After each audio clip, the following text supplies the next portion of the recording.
morning. I can't tell you how honored that I am to have been asked to come today. I haven't been in Lubbock in a really long time. And when I heard about this conference and read all about this organization and all that everybody's doing at Texas Tech, I was actually ashamed a little bit that I didn't know more about what you are doing. And I'm excited to leave here with a lot of old school business cards and hopefully a contact list so that we can all keep in touch and share information. PR people want me to make sure I show this slide. It's like, and so I've done it. Y'all have seen it. Okay. So there it is. So first of all, I think it's really important to level set on who Texas Health is. Certainly, we're not in this community. So I wanted to at least share with you who Texas Health is, what we stand for, and what our organization looks like. First of all, a fun fact, I celebrated my 30th anniversary with Texas Health last week, which seems a bit surreal because I feel like I just started. And in this day and age, people staying 30 years anywhere is not really very common. Although at Texas Health, we have there are a lot of people like me who have stayed even longer. And it's really around our culture. And I think that at the core of why and how we've achieved what we have in some of these new and innovative spaces is around our culture and who we are. I started as a secretary at Texas Health Resources, and I stand before you now as a chief operating officer of ambulatory and virtual, which I think says one thing about our culture. And that is that there's a lot of growth opportunities and innovation, but everything focuses around our Texas Health promise. And that's around individuals caring for individuals together and how that applies not only within our organization, but also in the communities that we serve. So who are we? We actually have over 28,000 employees. I feel like that gets bigger. Well, it does get bigger every year, but I feel like it's exponential every year. And we have over 400 points of access. Not only do we have a lot of wholly owned acute care facilities, but we also have over 300 and some odd physician practices. We have an employed physician group.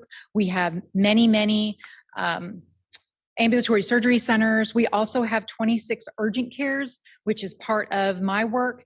And then we have a significant affiliation with UT Southwestern, which created Southwest Health Resources, which is our ACO. So we're a pretty big organization. We also take care of the most patients as a North Texas facility than any other healthcare system. So I don't know if you know much about the Dallas-Fort Worth area, but we are the most competitive healthcare organization or market in Texas. I mean, you can't turn your head any direction and not see a different competitor. And they're all exceptional providers. So it makes for a really interesting way to do business. Texas Health strategy is around the consumer and consumer focus. That's what we've spent the last, almost 10 years as part of our strategic plan. We call it Vision 2026. And that's been our strategy all along. This is our makeup. And I show you this a lot because a lot of people here today are going to talk about rural access. This actually spans a very large geographical space from the farthest to the farthest of our facilities, from Stephenville to Prosper. It's about 150 miles or a little over 2 hours driving time. So I will tell you a funny story. My boss just bought an electric vehicle, and the biggest concern is, can she make it from point to point on one charge? Because we are very, very expanded. But as you can see, if you know much about the Dallas-Fort Worth area, Weatherford is way out there, Kaufman, Stephenville. We have a lot of rural areas, and we're not even in the ruralest areas of Dallas-Fort Worth. So the work that we're doing on the virtual side is really important as we think about the continued access and expansion of our geographic footprint. Okay, so now I want to talk a little bit about what we have in place as it relates to virtual care at Texas Health. And I'm going to go through these briefly with you and then more in depth. This is our portfolio today, July 27th, because it changes all the time. The first is Texas Health Care at Home, which is our acute care at home offering. We implemented that in September of last year. So we have not been operational in that capability for a year yet. Virtual patient observation, those are our, what we better call telesitters, if you're familiar with that. It is a capability that we have to support our hospital channel and is within every one of our hospital facilities within Texas Health. Quick Care Video Visits is our on-demand virtual urgent care offering, direct to consumer. Our Diabetes Wellness Center is where I think it speaks for itself. We're taking care of our diabetes population, and we're doing it in a hybrid approach. Hospital to home, which is where we started very simply. And this is staffed by ED physicians and APPs. When you come to our emergency department and you're discharged for 7 days post-discharge, you have free access via text, which we can turn into video with an ED physician, APP, to answer any outstanding questions that you might have. We do this to help to try and reduce unnecessary ED readmissions. Virtual primary care, I think we all know what that is, and we do that with our employed physician group, and we've done over 500,000 virtual visits since we started that. And then virtual behavioral health, which we literally had a kickoff meeting yesterday around implementation. We've been building a business case for that for several months, chose a partner, and now in Q1 of next year, we'll be providing individual counseling and medications management with virtual behavioral health. So that is the portfolio today of what we have in virtual care delivery. So I'm going to give you kind of the and I'm going to weave in kind of the opportunities and some of the challenges that we faced along the way, because this has died. Otherwise, I'm sure it would be as gray as it could be after all of the things that we've kind of experienced getting to the point where we are. And it's funny, when Laura reached out to me originally, she said, we really want you to talk about what a successful virtual program looks like. And it's funny, I don't know that I'd consider us successful yet, but what I would say is that we have a lot of things stood up that are operating, and we are taking care of patients in a very safe way, and they love it. So if that's what we define as successful, terrific, but I think we have a long way to go. So a lot of our programs are managed in one central location, the Medical Command Center, which I'm very proud of. It is a space that occupies the 9th floor of one of our hospitals. Interestingly enough, when early in my career, we have a hotel up on that floor. I was responsible for the hotel and another job I had, and kind of came full circle. Now I'm responsible for something else in that very space. And basically in this space, and I put a picture here, we have nurses, we have service coordinators, we have hospitalists, and we have APPs, all working across all of the programs. So we're leveraging our resources, right? Because the goal of virtual care, not only is it access, equity, but it's also about reducing the total cost of care, because we all know care is too expensive in this country and we have to do things to bring it down. A lot of the things I'm going to talk about are challenges around making sure we keep that in mind, because we talk about virtual care like it's super easy, but at the end of the day, the infrastructure to support virtual care can be very expensive, and you have to be keeping that in mind as you go down the path that you're going down. So as we think about this centralized location, one of the key components was redundancy and business continuity. You cannot just stand up a medical command center in a medical office building or any office building without the ability to have redundant network, because we're taking care of patients in their home. So as we're doing acute care in the home, and we're basically trading a bricks and mortar hospital experience for an experience at home, we need to make sure that if the network goes out or the electricity goes down, that we immediately are on emergency power and can continue to take care of those those patients in their home. So that's one big component of where you put your medical command center. So as we go forward and we think about all the additional programs as we're more successful that the hospital wants to enable, like centralized telemetry as an example, or plugging in virtual post-discharge for certain diagnoses like CHF, et cetera, all of that will be based out of the Medical Command Center, because we have that set up and now can expand it and grow it. It's a great platform to start with. Also, it looks really nice. If you look at this, it is very comfortable. It's ergonomically correct, and our virtual providers really appreciate that. Not being shoved in a corner, not being put at a traditional, chair that you sit in all day. This is a very comfortable environment for them to work in, so that as they're taking care of patients virtually, they are actually enjoying their environment around them. So this operates 24/7, and even the leaderships here do not have an office, a fixed office. The only person in the ambulatory virtual channel who actually has an office, and I'm only there a couple days a week, is me, because all of our virtual leaders are virtual. So it kind of seemed not too smart to plant them somewhere and say, you always have to be here. In that way, we're able to make sure that all of the employees and all of the teams see by example the appropriate way to conduct business in a virtual way. And by the way, if you have questions along the way, just interrupt me, because I'm happy to answer them as we go. Okay, so I'm going to get a little bit deeper on some of our capabilities, and here's Texas Healthcare at Home. So there are several components to this program. How many of you are familiar with the hospital at home model? Okay, some of you, not all of you. So basically, this is trading, I'm in a hospital in a bed, to I'm at home in my own bed, and people are coming to see me and treating me. A lot of people are very curious about that. A lot of people are very anxious and scared about that. Transparently, I feel very nervous about knowing that there are people in their home that I'm accountable for. But my daddy was born at home. You know, it's kind of going full circle. If you think back to your parents and grandparents, you know, they were born at home. We did that regularly. Going to the hospital was for people who had challenges, right? We also stayed in the hospital for a really long time. But with an average length of stay of 4 days, it doesn't make sense. If you can be at home and be cared for, why you wouldn't be? So this is the infrastructure that supports Texas Healthcare at Home. First of all, there's patient acquisition, which interestingly enough is the hardest part.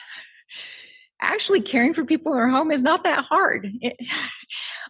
It's actually getting the patients that can qualify, that accept it and want to do it. That's the hardest part. And getting providers to want to do it and hardwire it. That's the hardest part. So we geographically use 2 of our facilities to admit patients from.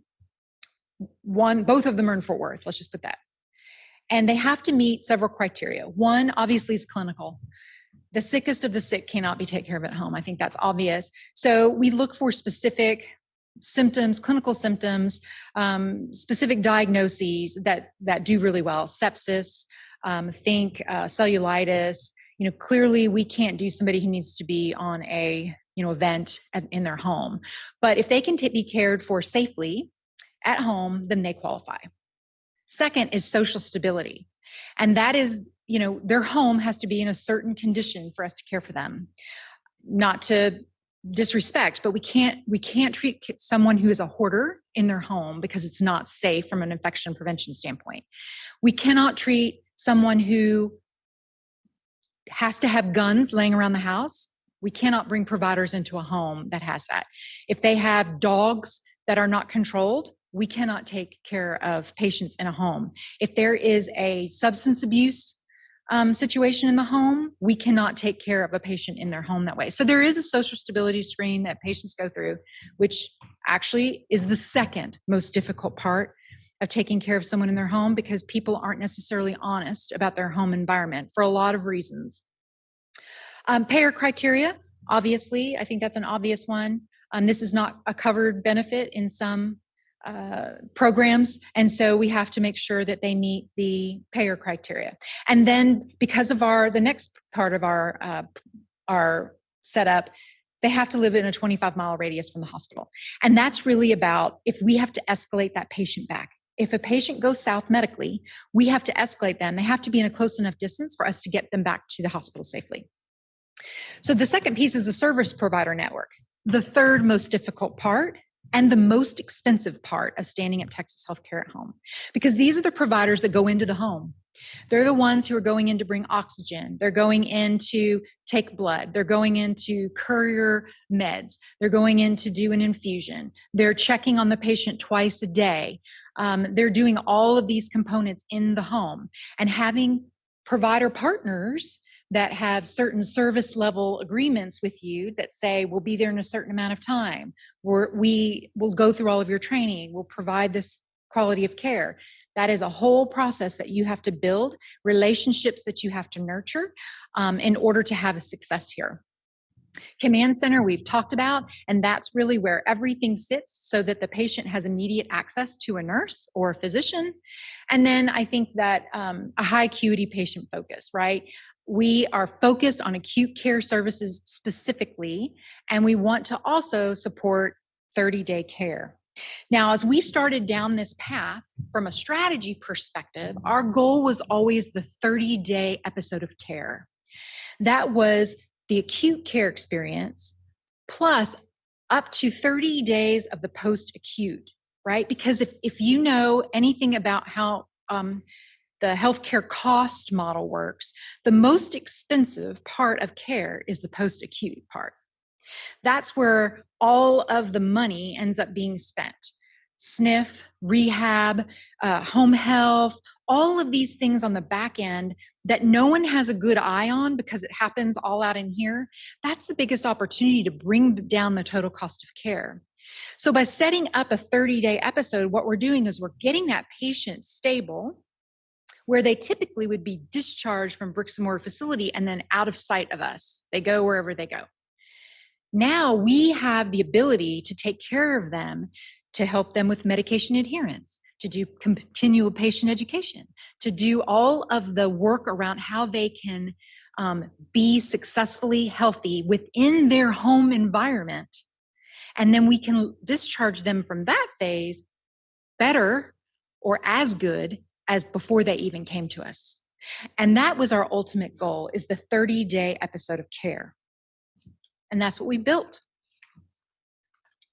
You can see here, based on that 30-day care, all of the things that all evidence says that will happen. And we've already seen some of this with our acute phase, right? First of all, reduce readmissions. I don't think anybody can argue that if you can get a patient educated, they know about their medication adherence, they understand, their family understands, we can have them safe in their own home so that they can live their best life, basically, to their own goals, whatever those are, that they're not going to be coming back to the emergency room over and over again. Reduce hospital-acquired infection. I think we all know that's a problem in the hospitals.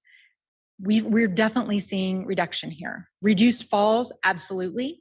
Improved engagement because everybody is involved on a regular basis in the home with the care of that patient, not in a bad way. We're not asking the family to take care, but the family is there all the time. So they see, they understand, we're including them in the education. So everybody is involved in the care of that patient. And then finally, who doesn't want to have their dog next to them while they're trying to recover, y'all? They do. I would.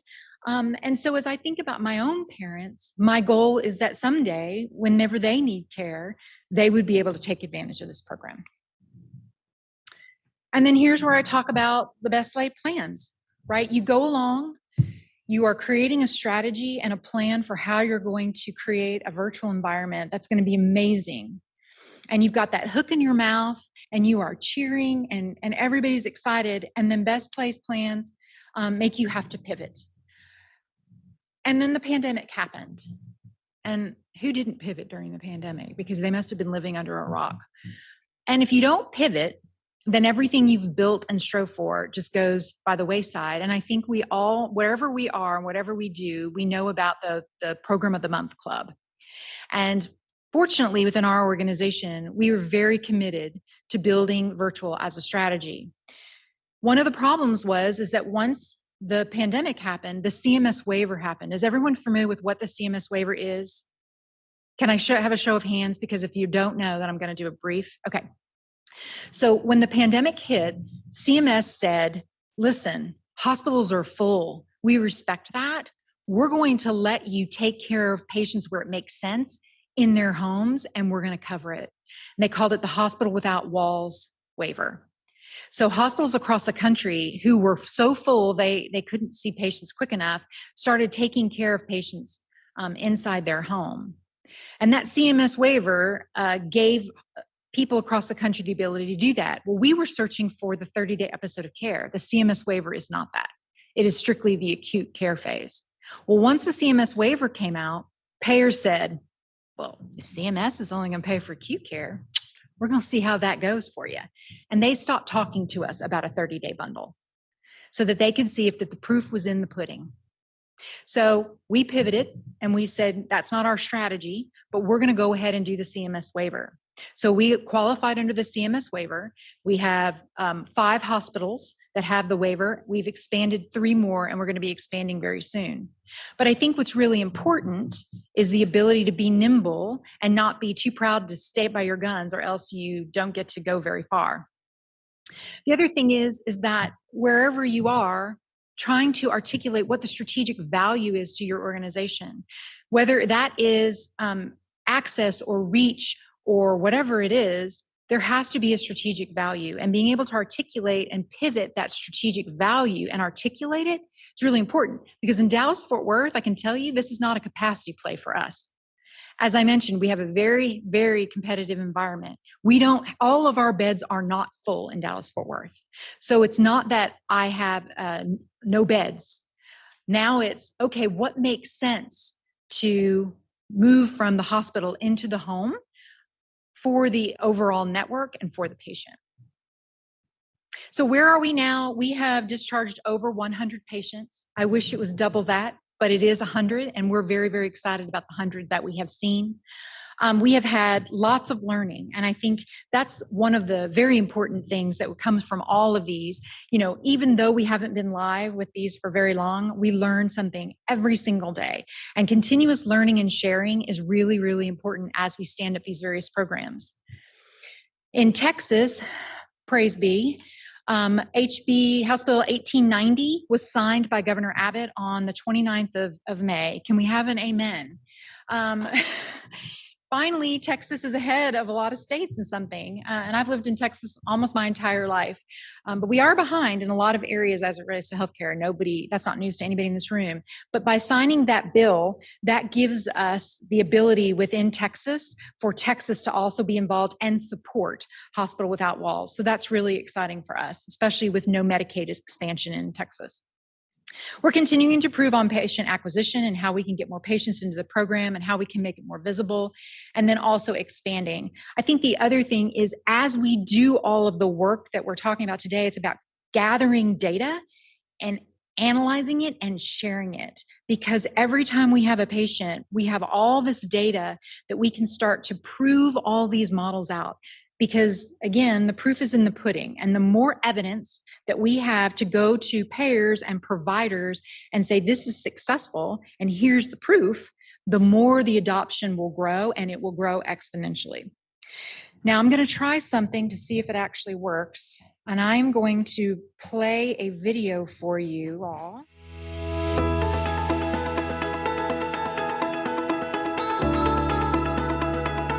It was 3 or 4 days, just gradually getting worse.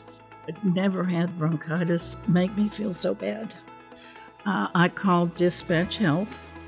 I'm a big believer in Dispatch Health because I'm old enough to remember when doctors made house calls, which I thought was fantastic.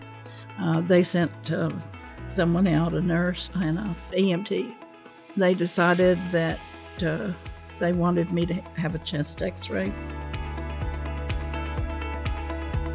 The young lady there at the hospital who's kind of in charge of the program, she came in and said, "Are you familiar with this home hospital program?" And I said, "No." She said, "I promise you're going to get really good care." And I did. They started setting things up. The major thing for me was they had a stand, and they put the tablet on that stand right where I could see it. And that is how I communicated with the nurse and the doctor. They had at least 2 people come out several times a day to see about my meds and check my vitals. They were the greatest people, very caring. Sometimes when I'm in the hospital, I know I'm surrounded by people, or I feel I am, that are worse off than I am. And I hate to call a nurse because they are so short-staffed. It's here, they're only here for me. I don't have to worry that I'm taking them from somebody else that needs them more than I do. I believe that people get better quicker at home. You're more comfortable, you're relaxed. I think it's I think it's great. I encourage anybody who can to seek out the program. It's great.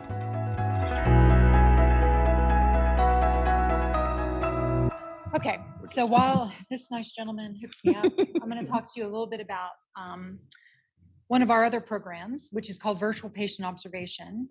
How many of you are familiar with telesitters in a hospital? Okay, so in a hospital, when you have a patient who is a high fall risk, all my hospital people are in the front, I noticed.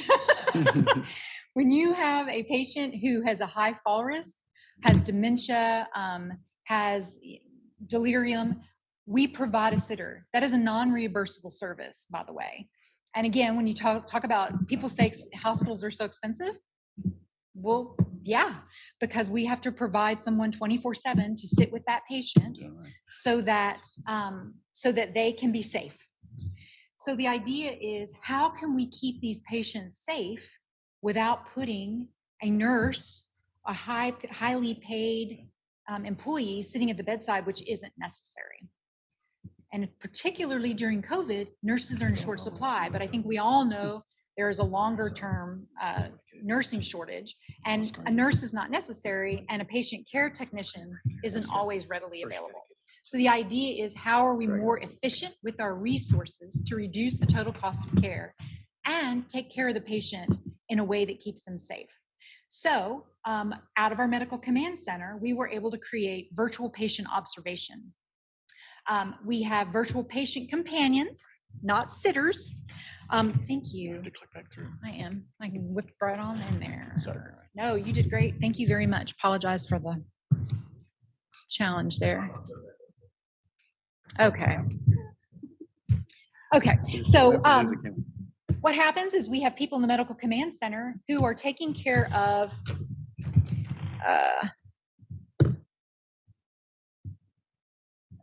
they're taking care of anywhere from 12 to 16 patients that they're watching every single day, making sure that there's no fall. And it's bidirectional audio and bidirectional video. Their face, the patient companion's face is not on the screen, so that the patient feels comfortable and the family feels comfortable, but we are always watching, so that when Mrs. Jones feels like she needs to get up and not call the nurse, we can say, Mrs. Jones, we need you to sit down. We need you to stay. What do you need? And then we can call. At the beginning of each shift, they introduce themselves to the patient. They introduce themselves to the patient's family, so that they know that they're watching them. They can say, Mrs. Smith, I'm Kathi. I'm going to be with you today, and I'm going to make sure that we keep you safe. Please don't get up. They have the whole training. I will tell you, it has been an incredible program. We have data that's showing that is reducing falls, that we have less falls happening with virtual patient observation than we do with an in-person sitter, which, by the way, is a huge reduction in total cost of care, because every single fall costs us at minimum $5,000. So when you start to multiply that across 14 wholly owned facilities and the tens of thousands of patients that we see, it becomes a huge opportunity for efficiency and better care for our patients. However, challenging, because we have to develop trust with our nurses, right? They have to trust that we're actually watching their patients. So the change management, again, the proof and the data to show nurses so that they will utilize the service has been a big opportunity. Standardization of qualifications, huge opportunity that we didn't even realize was there until we started rolling this out. But think about the opportunities when you start to provide bidirectional audio and video in a hospital. Now you have a presence that can provide teleconsults, patient translation. You never have to worry about finding a cart to translate for a person who doesn't speak English. And in Dallas-Fort Worth, by the way, our biggest language is not Spanish at our Dallas facility, it's Somali. So being able to incorporate that and bring that into the room is an opportunity for us. Having specialists be able to come into the room on video and have a conversation with the patient is an opportunity for us. And it's especially an opportunity for us in our rural facilities where we can't have necessarily a neurologist on call. So think about the opportunities for stroke, telestroke in our rural areas if we can adopt this system-wide within each room. Patient education. We have a virtual nursing team sitting in a command center who can go into every patient room and give a full patient discharge that's more than the 7 minutes or 10 minutes that a nurse has a time for now on the floor. Think about the value to the patient. And then how can we continue that into the home to say, listen, I'm going to give you and your family the 3 most important things you need to know to go home. And then I'm going to contact you tomorrow or the next day, right? Depending on the patient's diagnoses. And we're going to do this again. And we're going to talk about the rest of the things that you need to know. Think about the reduced readmissions and the benefit for the patient who frankly just wants to get home and they're not listening. So there's a lot of opportunities there with our virtual patient observation that we've been working on and looking to expand. Any questions about that? Okay, so I'm going to talk, and I'm sorry, I can't go backwards. The next one I wanted to talk to you about briefly was our quick care video visits. We stood this one up in December. This one I see a significant amount of opportunity for. And I think that's a really important thing for me to share with you today is that you never set it up perfectly. But if you can create the platform and the capability and start small and learn for a little while, then you can start thinking about what are the future opportunities and how do you apply that capability in different ways. So we stood up quick care video visits because consumers want access quickly and conveniently. And frankly, urgent care is one of my other responsibilities. And average age that uses urgent care is 38 to 41. And these are people who don't have a medical home. So what's the opportunity to hit the people who are sitting in this room right now, who might feel bad, who are on the, now have a commitment till 4 o'clock in the afternoon, but really would like to see a doctor today? Well, if you do a quick care video visit, you could see them right on out there. Within 6 minutes, someone would be on. The average visit is 7 minutes, and we can call in a prescription if it's warranted, and you could get it on your way out of here. Or in today's day and age, CVS could come deliver it to you here. That's a huge bonus to consumers. And for us in Dallas-Fort Worth, it's also an additional opportunity for us to start to be able to connect with consumers we've never connected before and get them into a medical home when the time is right. So think about where you can use this capability for other things.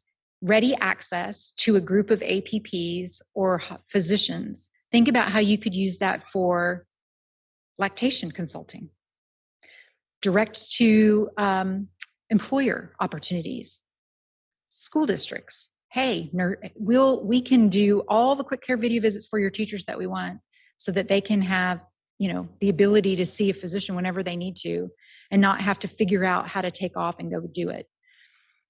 What if we did it for our post-discharge patients out of the hospital where we said, listen, for 7 days, for 14 days, you can have a quick video visit if you have a question about your medication, if you have a question about the education that we sent, right? When we start standing up capabilities like this, then you start thinking ahead to what other opportunities that you have. Can you provide information to a joint replacement patient?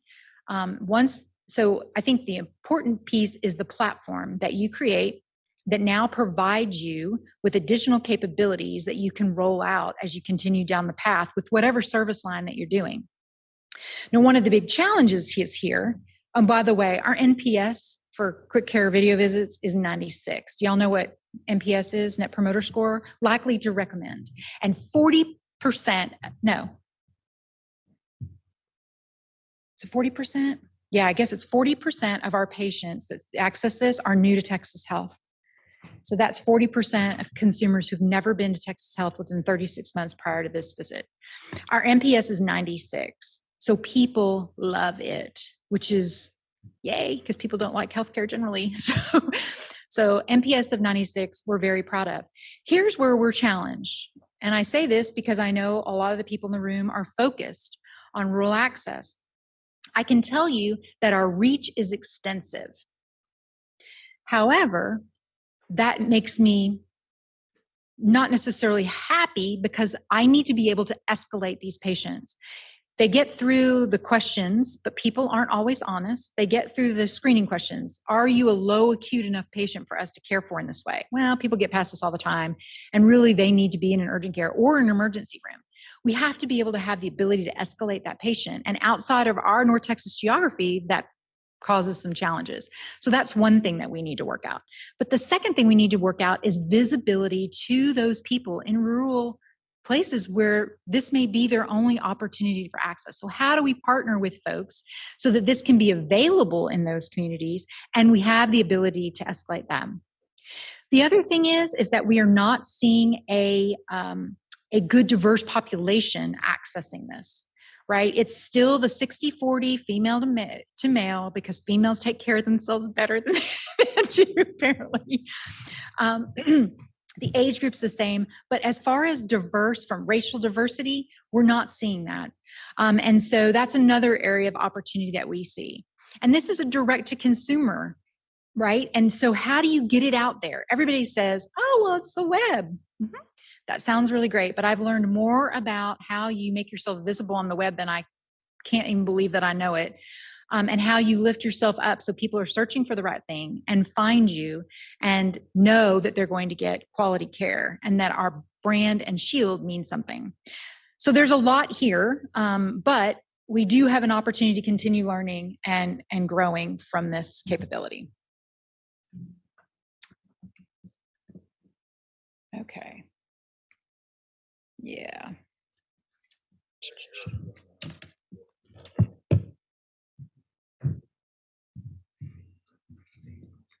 No, and it won't move. Let's see. No, now it's moving. Okay, I got it. Don't move. Don't anybody move or breathe. I've got it.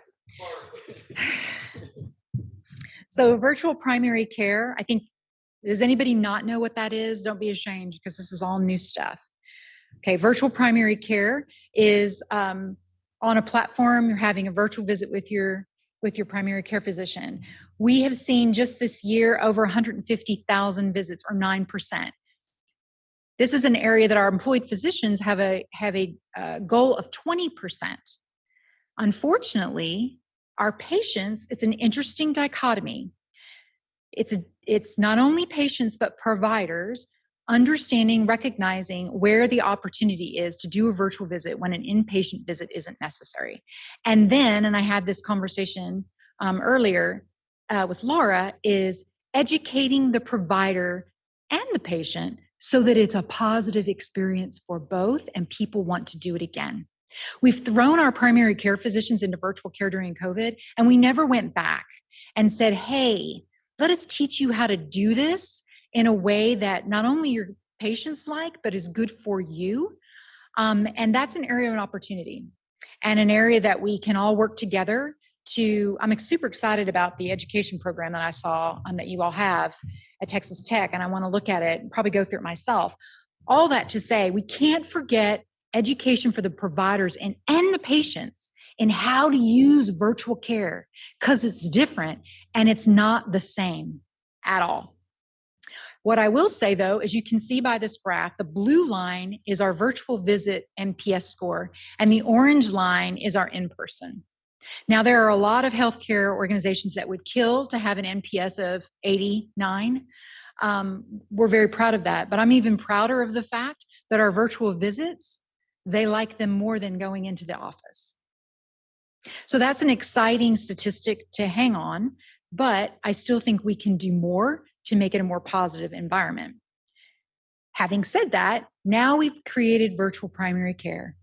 We have a platform by which we have a fabulous waiting area for the patient where the medical assistant can come in and do some workflow for the provider. It is incredible what we've created over the past year. How now do we expand that? Well, we're going to use the same platform. We're using the same workflow with a few tweaks as we stand up behavioral health. So now we don't have to go back to the drawing board, right? How can we leverage the same platform and do group PT? How can we do IOP on the behavioral health side? How can we do many different capabilities across service lines to leverage the platform that we built and utilize it in a way that it's good for the provider and good for the patient? Okay, so I think that this is my last slide. Now I made it go backwards. I hit the mouse by accident. I think I wanted to finish up with kind of going back to the title of my presentation, possibilities and pitfalls. There is nothing, we haven't even dreamed up what virtual care is going to be able to do for health. I will tell you that every single day, somebody comes to me with a new idea that goes on a list. And we have a list of priorities that we're trying to work off of, but things are happening so quickly, it's difficult to keep them all in context. I think that, first of all, we always have to think about all of the service lines and opportunities to include things we've never included before. Behavioral health is one of my areas. I do not have the full service line, but I do have our obviously our new virtual model, but I also have our substance abuse residential center in my realm of responsibility. Behavioral health is a continued growing problem. And virtual behavioral health has really taken off, and we really need to leverage that. Not just in the singular, I need a counselor, I'm depressed, but also within service lines where we've never had the opportunity to plug it in before. I've had a cabbage. I've had weight loss surgery.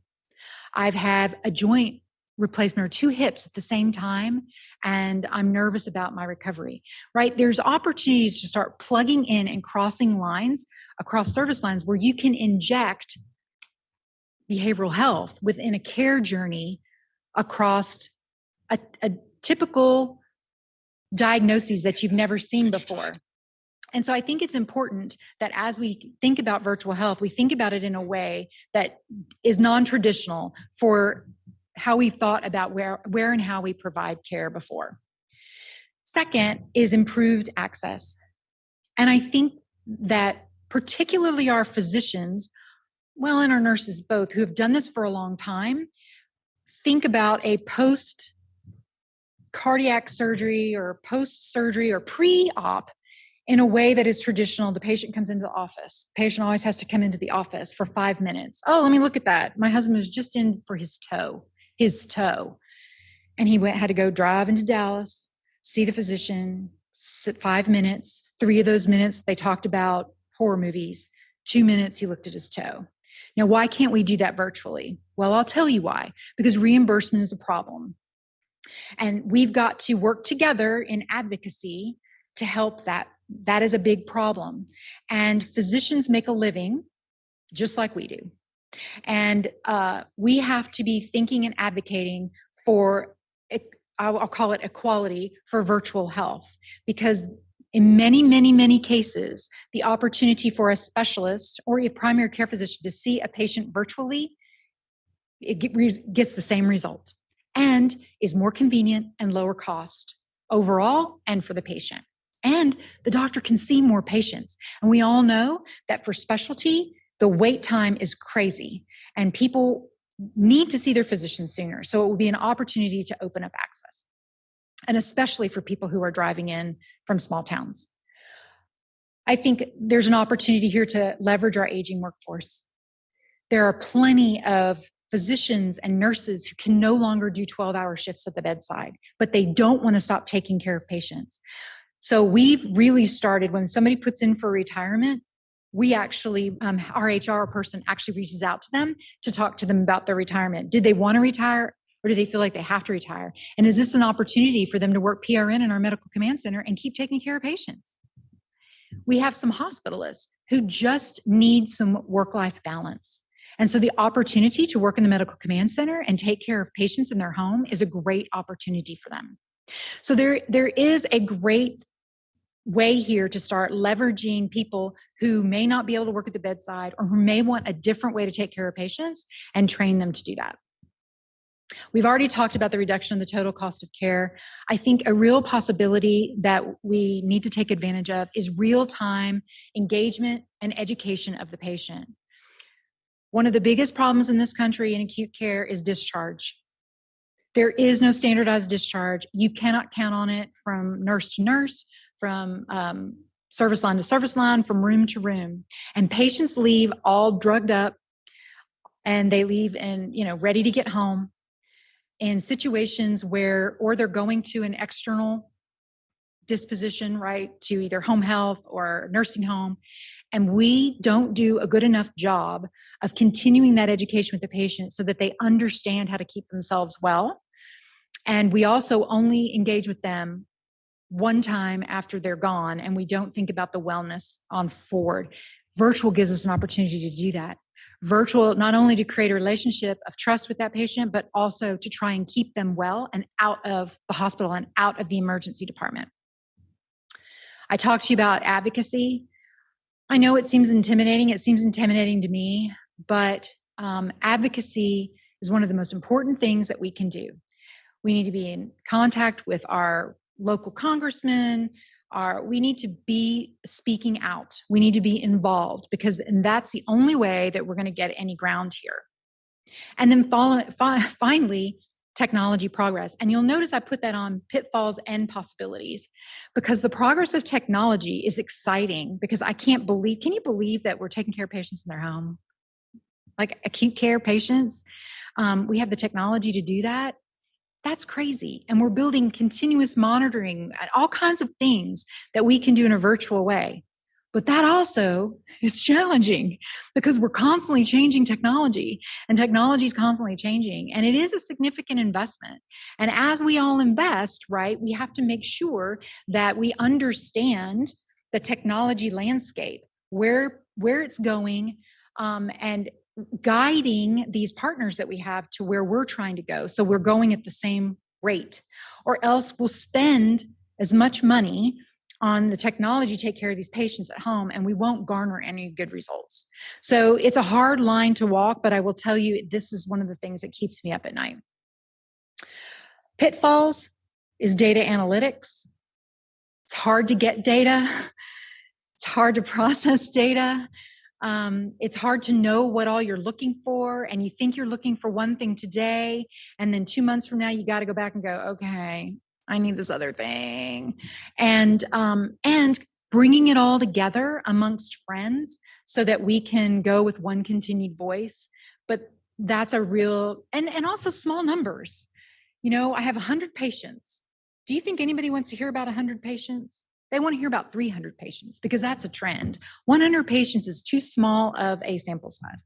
So that's another challenge here. We talked about reimbursement models, which is the bane of my existence, because you got to pay for it. Look, we're a not-for-profit health system, but at the end of the day, margin funds mission. Last year, Texas Health Resources spent $964 million within the community, charity care and otherwise. How do you think we have that money, right? Margin funds mission. So you've got to be able to fund it. Expense of the infrastructure, we talked a little bit about that, because it has to respect the regulatory requirements. It's unfortunate, but some of the real reasons for the excessive total cost of care is because we're a highly regulated industry. And so HIPAA and SHMIPA and CHIRP and CHIP and DISH and every single acronym you can think of, right, defines what we can and can't do with technology, and that costs money. And so that's a pitfall that you have to be aware of, especially in a new area like virtual, because I've got many things on my desktop, and most of them are regulations, so I can go back to them and understand credentialing and all of these different things that people can and cannot do within the virtual channel. Provider engagement is a constant. Change management and having resources to do that. Don't ever assume, because assumptions get me in a lot of trouble, because I'm not a provider.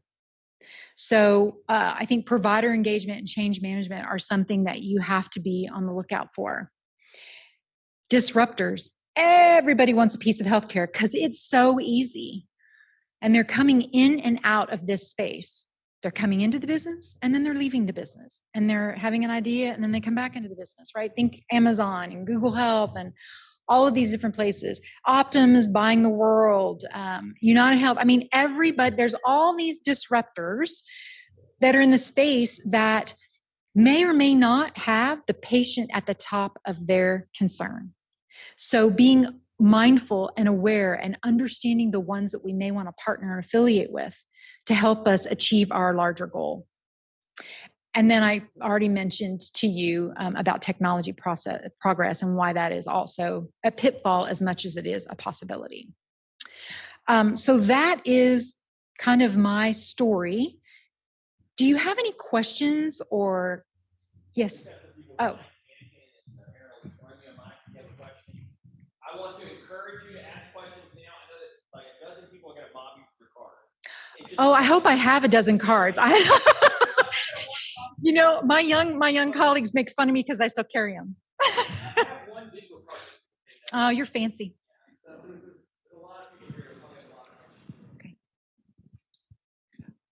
That's just fabulous what you presented. 150 miles in an electric car for your CEO. That's tough. That's tough. Definitely tougher here in West Texas. So my question is, the scope of what you're doing is just enormous.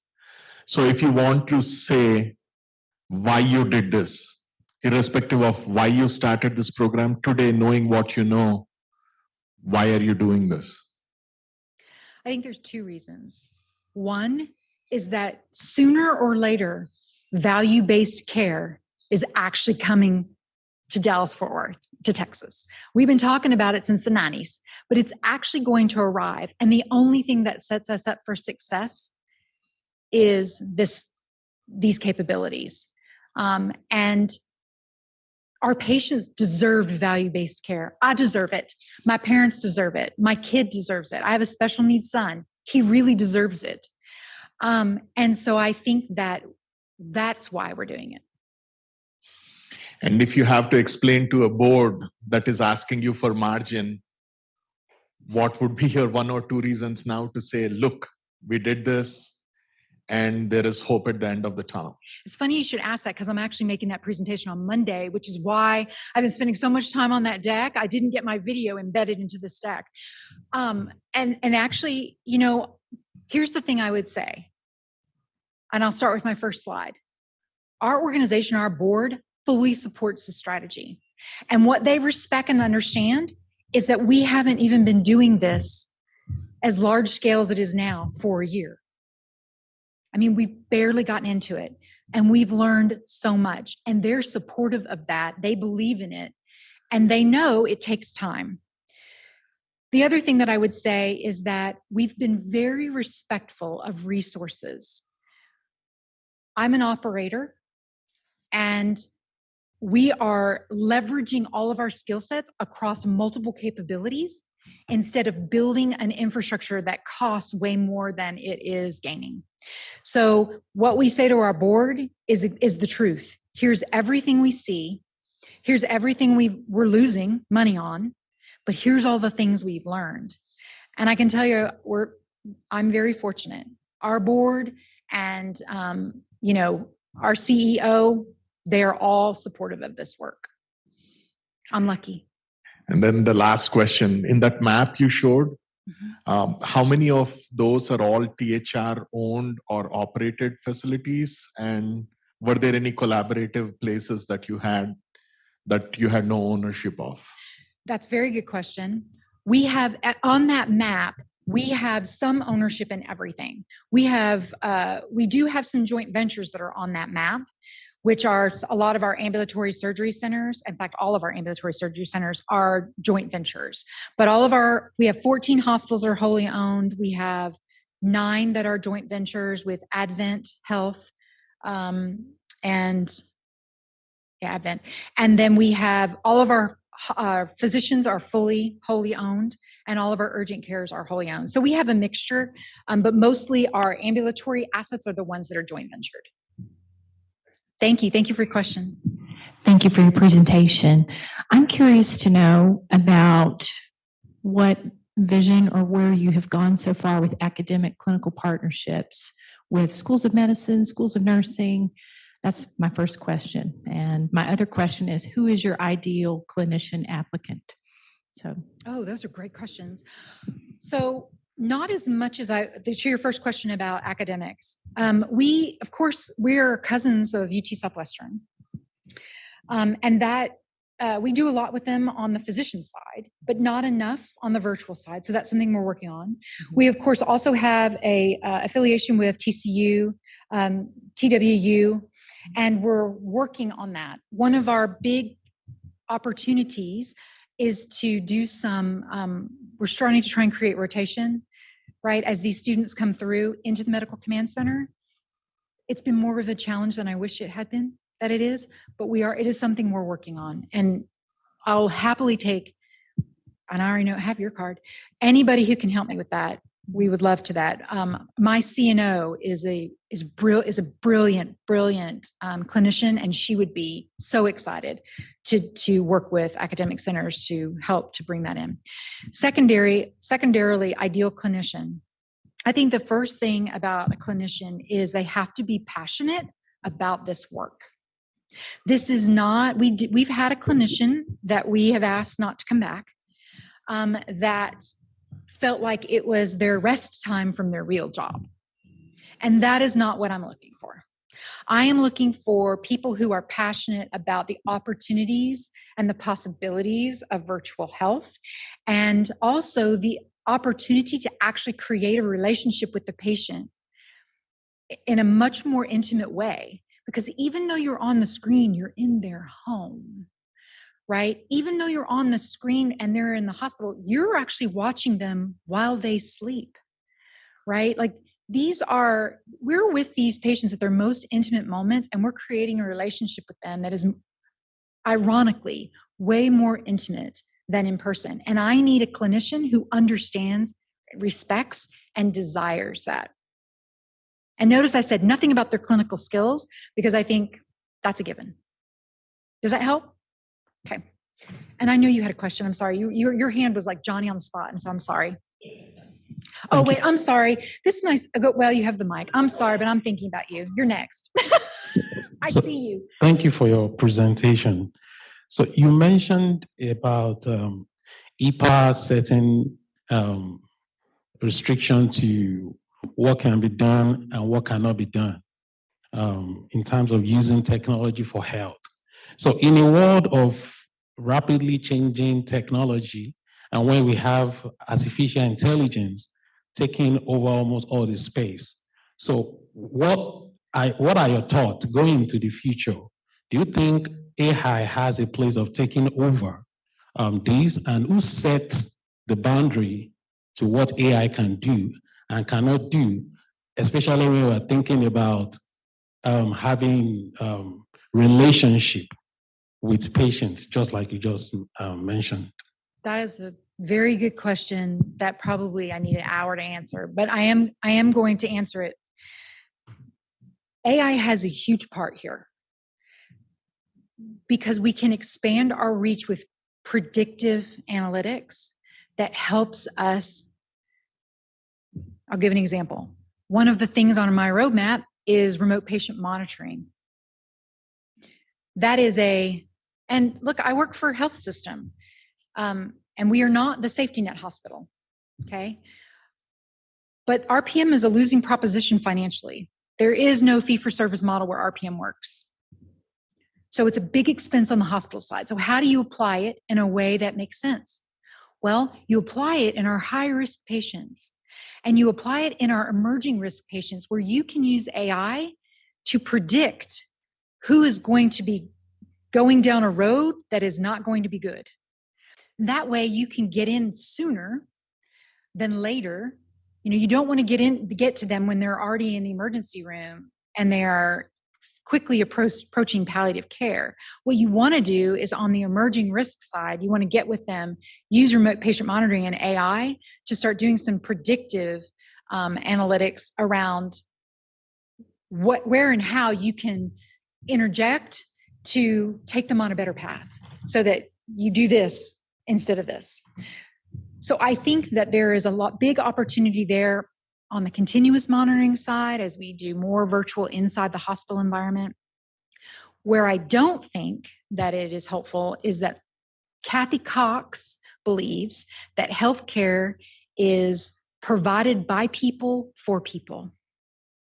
And forever and ever, I believe that relationship is very important to people's care and well-being. And traditionally, healthcare has been about health, but never about wellness. And I think that AI can help us in both of those to make our country better and more engaged. But once they are unwell, I think a direct person-to-person relationship is important in health. That's what I think. Does that answer your question? It was pretty deep, but that's kind of what I'm thinking. Thank you, Kathi. Excellent presentation and impressive what you're doing. I want to go back to the hospital at home and the payer coverage. Can you talk a little bit about payer attitudes towards covering this and how many of them are, or how you're having to educate, just a little bit about that? And then after you answer that, I have one more question before you take the mic away. Sure. Is there any payers in the room? Okay, great.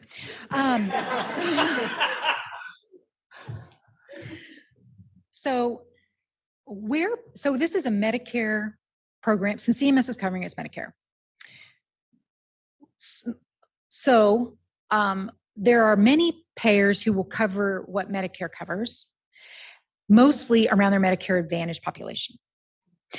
So their Medicare Advantage population, they have a vested interest in, and so they want to keep those costs lower. However, I'll give you United Healthcare as an example. We actually see their WellMed population as one of our biggest populations of patients that we've actually admitted to this program. They have no interest in talking to us about the 30-day bundle at all. Our organization does not have a large ACO population, but even within the ACO population, because of the way that it has to be organizationally done and the way that how you have to submit for payment, it's too out of their normal that trying to embrace it is difficult. The other problem with our payers is the high turnover at the executive levels. So we get so far down a path, we find usually it's some sort of medical officer that knows the values, pushing, gaining. And then all of a sudden, the executive level they've turned over, and then you have to start over. But we've had a lot of difficulty getting buy-in. And one of our largest payers in our market, they were very ready to make it a covered benefit in 2024, and then their entire executive team turned over and we have to start over. And then their answer to us is, well, we need at least 300 patients to see that data before we even want to talk about it. So it's very much a chicken and the egg. So that's what we're seeing. And I think, again, that they're playing wait and see with CMS, because CMS has promised that with the waiver, they extended the waiver through the end of 2024. So, and their promise was that they would come back with some very specific, I think, regulatory and the idea is they're going to make it permanent, but payers are waiting to see. And once that happens, I think they'll be a lot more open. But we've got to get there first. Yeah. If CMS does not make it permanent, we got a big problem. And I did notice within the 2024 physician fee schedule, there's some acknowledgement and discussion of that. So I think that's good. My second question, another part of the criteria was the 25-mile radius, so you could get them back to the hospital if necessary. If it's within that 30 days, does that count as a readmission? Are they considered inpatient that whole time? That is a very good question.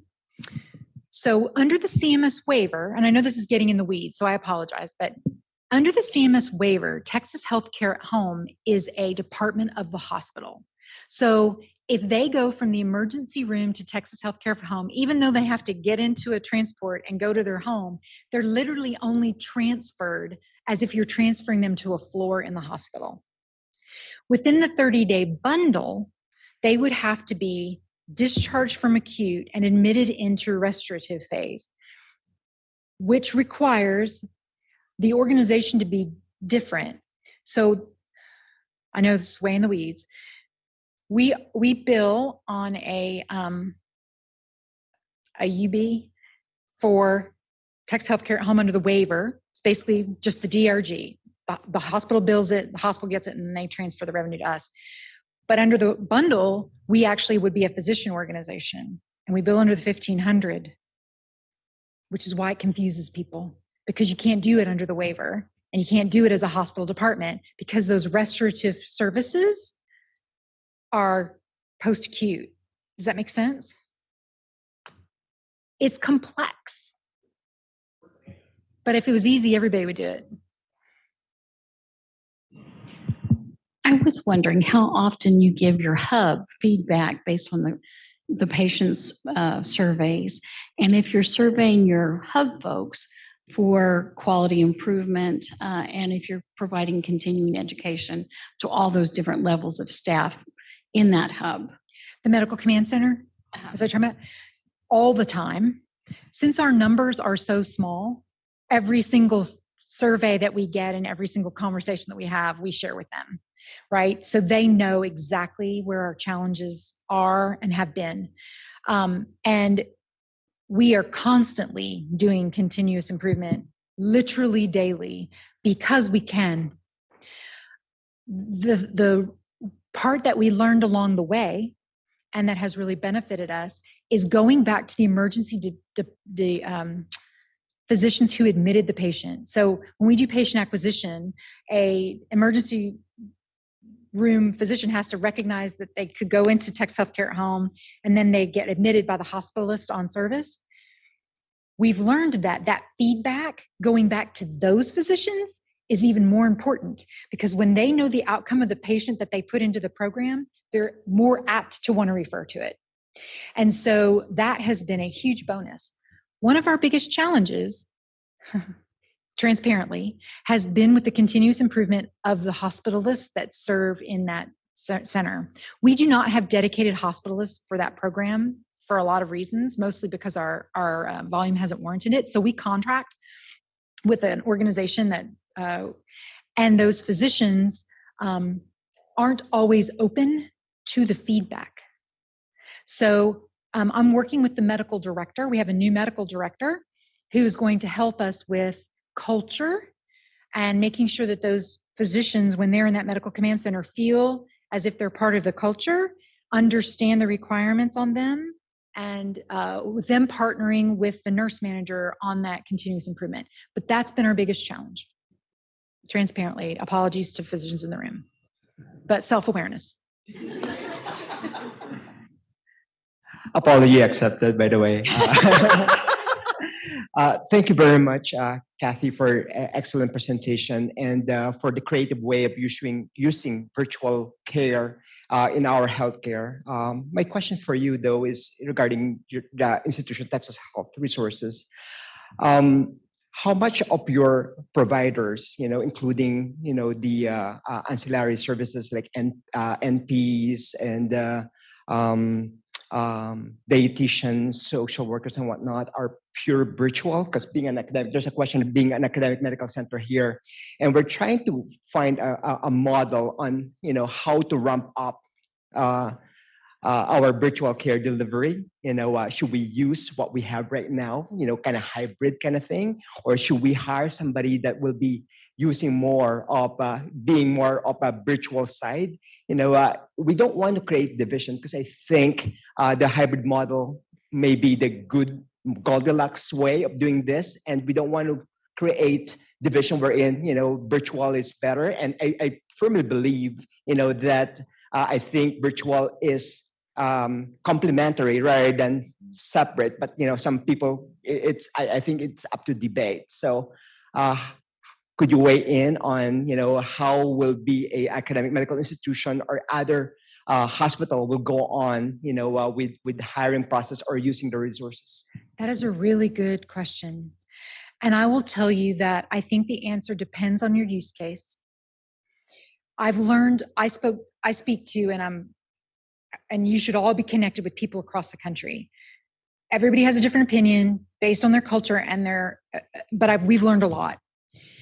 There are some that started with a hybrid approach and quickly switched to a dedicated approach because they pulled people who weren't necessarily bought in and said, you're going to do this. And it was a crashing failure. So that was in the acute care at home space. So we chose to have dedicated staff. And that's why we leverage them across use cases, because I don't have enough volume for them to take care of 2 patients. If I've got 2 patients on, as my ADC, that's a lot of free time. Okay. However, on our quick care video visits, which is virtual urgent care, we are doing the hybrid approach where we have our APPs in our urgent cares where they have bandwidth and they can do virtual urgent care and they do in-person urgent care. And that has been successful so far with the volume that we have. But I can tell you, we know when we've already tracked the volume to know that once the volume gets to so many visits, we will have to hire dedicated.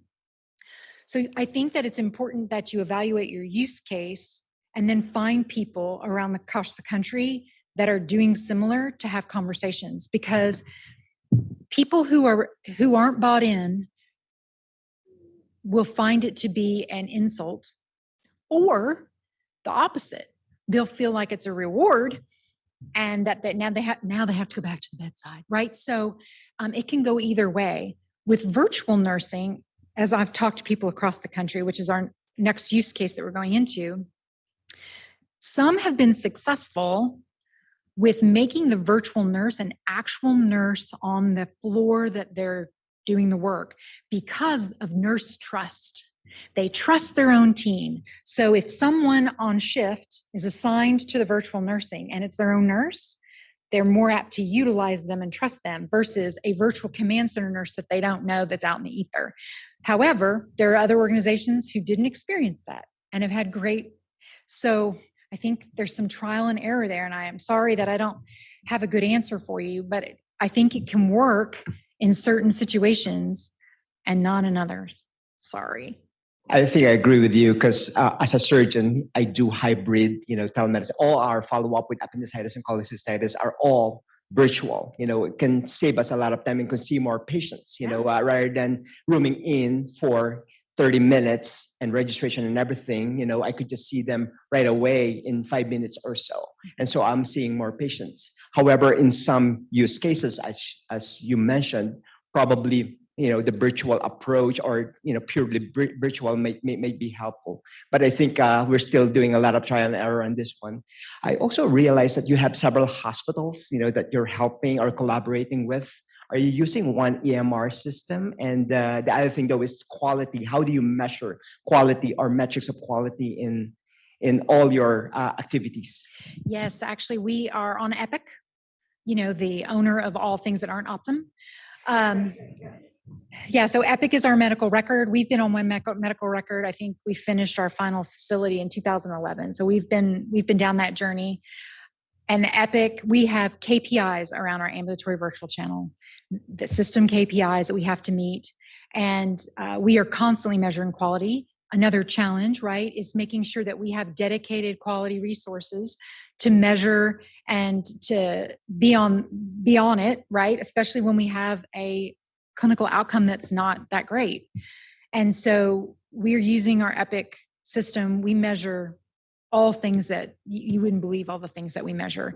And then we have someone on the quality committee, the system quality committee. We have to report to QPC, our quality performance committee of the board, every other month, how we are performing on our various KPIs. So really important that you define those measures of success before you go live. And then know there will be more to come. Any other questions for me? Okay, well, thank you so much. And thank you for the questions.